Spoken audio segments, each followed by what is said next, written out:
ජේසුපිට ඔබ සියලු දෙනාට මම බ්‍රදර් ක්‍රිස්ටි ඩේවිඩ්. අද දවසත් තුන්වෙනි කොටසක් හැටියට ජේසුස් වහන්සේගේ රහස් හිම සහ උපද්‍රව කාලය ගැන කතා කරන්නට සූදානම් වෙන්නේ. මම කොටස් වශයෙන් හා කෙටියෙන් කතා කරන්නේ ඔබගේම පහසුව පිණිස.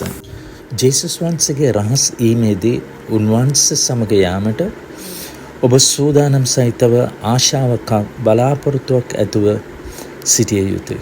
ඒනොත් සහ එලියා උන්වහන්සේ සමග සැරිසරුණේය. උන්වහන්සේ ඔවුන් ඔසවා ගත්සේක කියා සඳහන් වෙනවා.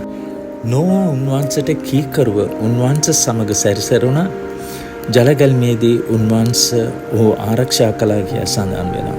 නමුත් ජේසුස් වහන්සේ තමන්ගේ ජීවිතය අප වෙනුවෙන් පූජා කරමින් අපට නොමිලේ ලබා දුන් ඒ සදාකාලින ජීවනය උරුමය කරගන්නට ඇයි අපි ඉතාමත් ප්‍රමාද වෙන්නේ?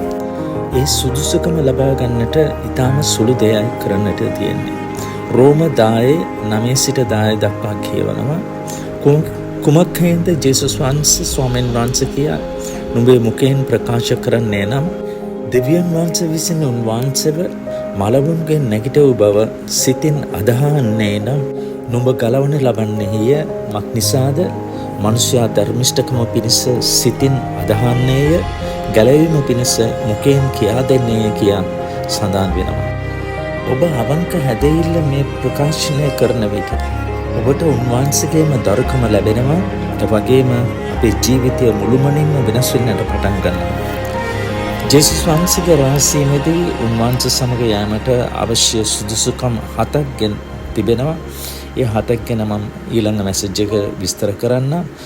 මේ මැසේජ් එක ලයික් කර, ෂෙයා කර, සබ්ස්ක්‍රයිබ් කරනවට ස්තුතියි. ඔබ සියලු දෙනාට ජේසුස් පිටයි. ආමේන්.